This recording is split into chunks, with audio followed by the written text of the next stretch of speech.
تفہیم المسائل میں ایک بار پھر خوش آمدید۔ ہماری 2-3 بہنوں نے بذریعہ کال جو سوالات ہم سے کیے ہیں وہ نماز کے اندر عجیب طرح کے خیالات آنے سے متعلق ہے۔ ایک بہن نے کہا کہ نیت باندھتی ہوں تو نیت باندھتے ہی ادھر ادھر کے خیالات کا باقاعدہ جھمگھٹا ہو جاتا ہے اور خیالات آنا شروع ہو جاتے ہیں، یہاں تک کہ یہ پتہ نہیں چلتا کہ کون سی رکعت کے اندر ہوں، اس وقت میں کس رکن کو ادا کرنے جا رہی ہوں یا کون سا رکن میں نے ادا کر لیا، تسبیحات میں نے کتنے پڑھی۔ تو اس کے بارے میں مختلف جو سوالات آ رہے ہیں، ایک کامن بات ہم سب کو یاد رکھنی چاہیے، وہ یہ کہ نمبر پہلا جو خشوع اور خضوع کا درجہ ہے کہ کوئی خیال نہ آئے، وہ تو میں نے ابھی پچھلے سیگمنٹ کے اندر ذکر کر دیا کہ اللہ کو سامنے رکھتے ہوئے یہ خشوع اور خضوع کا انتہائی درجہ اور اعلیٰ درجہ ہے، اور دعا کرنی چاہیے کہ اللہ تعالیٰ ہم سب کو یہ درجہ نصیب فرمائے۔ لیکن اگر یہ درجہ نہیں آتا تو اس سے پہلے کے کچھ اور درجات ہیں۔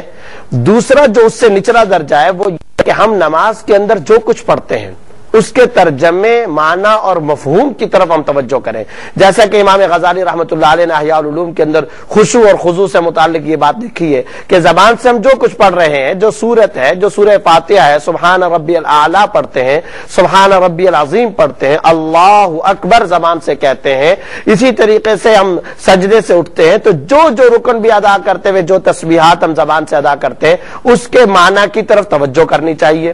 یہ دوسرا درجہ ہوا، یعنی پہلے والے درجے سے ذرا سا نچلا درجہ۔ اگر کسی کو یہ درجہ بھی حاصل نہ ہو، کیونکہ ہمارے بہت سارے بلکہ کثرت کے ساتھ مسلمان بہن بھائی وہ ہیں کہ جن کو صورتوں کا ترجمہ معنی مفہومی پتہ نہیں ہوتا، تو اب ان کے لیے جو خشوع اور خضوع کا ابتدائی نسخہ ہے اور خشوع اور خضوع اختیار کرنے کا جو بہترین لایا عمل ہے، جو پٹری ہے جس پر چڑھ کر کے ہم آگے بھی ترقی کر سکتے ہیں اور روحانی ترقی اختیار کر سکتے ہیں، وہ یہ ہے کہ اس بات کو یاد رکھنا چاہیے کہ نماز کے وقت میں جو جملہ ہم زبان سے نکالیں اور جو رکن ہم اپنے اعضاء سے کر رہے ہیں وہ کمپیوٹرائزڈ طریقے سے صرف یاد ہونے کی بنیاد پر نہ کریں، بلکہ توجہ کے ساتھ اس طور پر وہ لفظ ادا کریں کہ گویا کہ میں ابھی یہ لفظ ادا کر رہا ہوں۔ ایک ہے ایسے نیت باندھی اور سبحانک اللہم پڑھ لی، الحمدللہ رب العالمین الرحمن الرحیم مالک یوم الدین، اس طریقے سے تیزی کے ساتھ پڑھتے چلے گئے اور دھیان کہیں ادھر ہے ادھر ہے، دکان کی طرف ہے، کھیتی باڑی کی طرف ہے، گھر کی طرف ہے، معاملات کی طرف ہے، ادھر ادھر ہے، یہ خیال ادھر ادھر گھوم رہا ہے اور زبان سے ہم سورہ فاتحہ یا سورت یا قل واللہ احد پڑھ رہے ہیں۔ ایک طریقہ یہ، اور ایک طریقہ یہ ہے کہ ہم جب زبان سے کہیں الحمدللہ رب العالمین تو باقاعدہ میری بہن، میرا بھائی اور ہم سب کے سب یہ اہتمام کریں، اور یہ اہتمام ہمیں سے ہر شخص کر سکتا ہے۔ جو بات بتانے جا رہا ہوں یہ بزرگوں کی بتائی ہوئی، حضرات صوفیاء کرام کی بتائی ہوئی بات ہے، حضرات فقہاء، محدثین و مفسرین نے مختلف مقامات پر یہ لکھی ہے، اور خشوع خضوع کا ابتدائی درجہ ہے۔ اس کو اگر ہم اختیار کریں گے تو انشاءاللہ ہم اس کے اندر ترقی کرتے چلے جائیں گے۔ وہ یہ کہ جب ہم الحمدللہ رب العالمین کا جملہ زبان سے ادا کریں تو اس بنیاد پہ ادا نہ کریں کہ ہمیں تو یاد تھا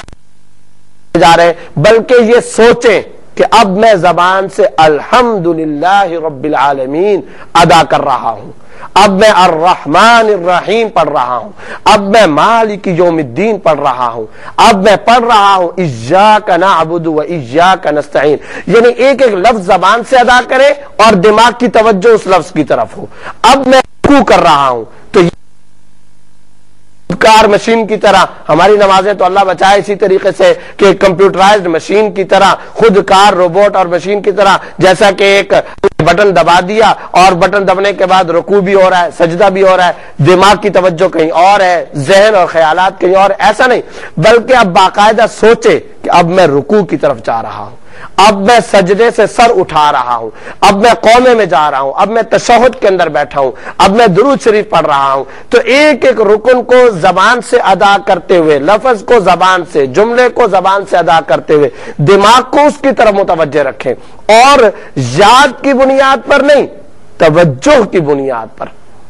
پہلے سے رٹے کی بنیاد پر نہیں، سوچ کی بنیاد پر۔ اور سوچ کس چیز کی؟ کہ اب میں سورہ فاتحہ پڑھ رہا ہوں، اب میں سورہ فاتحہ کی فلاں آیت تلاوت کر رہا ہوں، اب میں پڑھ رہا ہوں اہدنا الصراط المستقیم صراط الذین انعمت علیہم۔ یاد رکھیے یہ جو طریقہ ذکر کیا جا رہا ہے یہ اختیاری ہے، ہر شخص اختیار کر سکتا ہے۔ ہاں یہ ایک الگ بات ہے، یہ بات میں ابتدائی درجے پر ہی بتاتا چلا جاؤں، یہ ہو سکتا ہے، یہ بات لازمی طور پر ہو سکتی ہے کہ جب ہم یہ جملے ادا کر رہے ہوں گے تو کئی دفعہ ہمارا خیال ادھر ادھر بھٹک جائے گا۔ تو اگر خیال ادھر ادھر بھٹک جائے، کچھ گھبراہٹ کی ضرورت نہیں ہے، خیال بھٹک گیا آپ دوبارہ واپس آ جائے، پھر اگر خیال بھٹک گیا پھر واپس آ جائے، پھر خیال بھٹک گیا پھر واپس آ جائے۔ ارے یہی جو نفس کی اور شیطان کے ساتھ جو کشمکش چل رہی ہے، خدا تعالیٰ کو یہی کشمکش تو پسند ہے۔ اور ڈاکو چور ہمیشہ اسی گھر پہ ڈاکہ مارتا ہے جہاں اسے کچھ مال نظر آتا ہے۔ شیطان جو بار بار ہم کو ورغلائے گا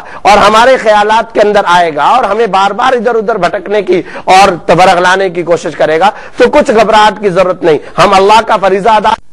اس دوران میں اگر وہ آتا ہے تو کوئی پریشان ہونے کی بات نہیں ہے۔ ہماری بہت ساری خواتین کی طرف سے خطوط آتے ہیں، سوالات آتے ہیں، فون آتے ہیں، کالیں آتی ہیں، جیسے کہ ابھی اس وقت بھی تمام سوالات میں یہی سوال اس وقت بھاری ہے کہ نماز میں بار بار خیالات آتے ہیں۔ بعض لوگ اللہ بچائے ان خیالات کی وجہ سے فریضہ نماز کو بھی ترک کر دیتے ہیں، نماز کو چھوڑ دیتے ہیں۔ تو یہ طرز عمل غلط ہے۔ آپ اسی طریقے سے نماز ادا کریں کہ ایک ایک لفظ زبان سے ادا کرتے وقت ذہن کو اس کی طرف متوجہ کریں اور سوچ کر توجہ کے ساتھ، اس کو کہتے ہیں خشوع اور خضوع، اہتمام کے ساتھ آپ وہ رکن ادا کریں، اہتمام کے ساتھ وہ جملہ ادا کریں، اہتمام کے ساتھ وہ تسبیح اور وہ قرآنی آیت ادا کریں۔ اور پھر جس وقت آپ اعضاء سے کوئی رکن صادر کر رہے ہو، یعنی رکوع میں جا رہے ہیں، سجدے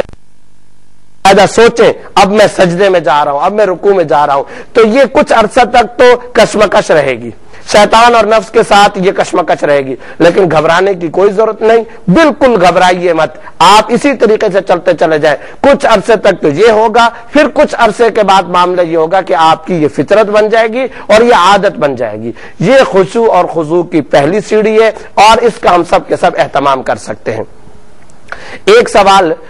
یہ بھی تھا، بلکہ سوال نہیں، اسی کے ضمن میں یہ بات پوچھی تھی بہن نے کہ خیالات اتنے آتے ہیں کہ پتہ ہی نہیں چلتا کہ کون سی رکعت میں ہے۔ تو جب یہ بات ہوگی کہ آپ باقاعدہ رکعتوں کی طرف، سجدے کی طرف، ہر رکن کی طرف توجہ کر رہی ہوں گی، تو پھر آپ کو یہ پریشانی ہی نہیں ہوگی کہ کون سی رکعت۔ آپ باقاعدہ توجہ دیں، ادھر ادھر کی باتوں کو چھوڑ دیں، اور یاد رکھنا چاہیے کہ نماز میں جو خیالات آتے ہیں ان کی طرف آپ توجہ ہی نہ کریں۔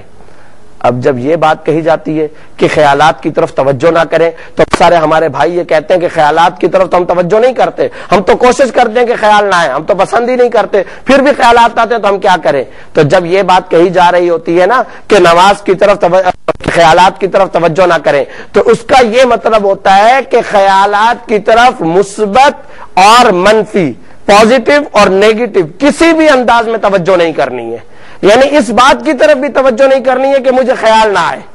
اگر باقاعدہ نماز باندھ کر، ہاتھ باندھ کر کے اس بات کی باقاعدہ آپ کوشش کریں گی، یا کوئی بھائی کوشش کرے گا کہ میں اب نماز پڑھ رہا ہوں بالکل خیال مجھے نہ آئے، تو جب وہ یہ کوشش کر رہا ہوگا، جب وہ یہ سوچ رہا ہوگا کہ مجھے اب کوئی خیال نہ آئے، دیکھو یہ خیال آ گیا، یہ خیال آ گیا، یہ پھر نماز کے منافی ہو جائے گا، یہ پھر خیال کی طرف توجہ ہو گئی۔ آپ نہ مثبت انداز میں خیال کی طرف توجہ کریں، نہ نیگیٹو انداز کے اندر۔ ایک بزرگ نے بڑی اچھی بات کہی، یہ جو وساوس ہوتے ہیں اور یہ جو خیالات ہوتے ہیں، ان خیالات کی مثال ہے بجلی کا ننگا تار۔ اب بجلی کی جو ننگی وائر جا رہی ہے، جو تار جا رہی ہے، آپ اگر اس کو ہاتھ لگائیں گے اس مقصد کے لیے کہ میں اس تار کو اٹھا کر کے پھینکوں، وہ تب بھی آپ کو کرنٹ مارے گا۔ اگر آپ بجلی کے تار کو اس مقصد کے لیے اٹھا کر کے ہاتھ لگائیں گے، ٹچ کریں گے کہ میں اس تار کو اٹھا کر کے پھینکوں، آپ پھینکنے کے لیے اس کو ہاتھ لگا رہے ہیں، تب بھی وہ آپ کو کرنٹ مارے گا۔ تو پتہ چلا کہ آپ اس کو دفع کرنے کے لیے بھی اگر توجہ کرنا شروع کر دیں گے نماز کے اندر، خیالات کو دفع کرنے کے لیے بھی آپ توجہ کرنا شروع کر دیں گے، تو یہ بھی نماز کے خشوع اور خضوع کے منافی ہے۔ اس لیے اس کا سب سے بہترین طریقہ یہی ہے خشوع اور خضوع کے ساتھ نماز ادا کرنے کا۔ ہر جملے کو ذہن کے ساتھ سوچ کر کے ادا کریں، ہر رکن کو کے ساتھ سوچ کر کے ادا کریں۔ گفتگو انشاءاللہ جاری رہے گی اور سوالات کے بقیہ جوابات بھی انشاءاللہ ہم دیں گے۔ یہاں ایک مختصر سا بریک لیتے ہیں، ہمارے ساتھ رہیے گا۔ حبیب اللہ ترجا شفاعتہ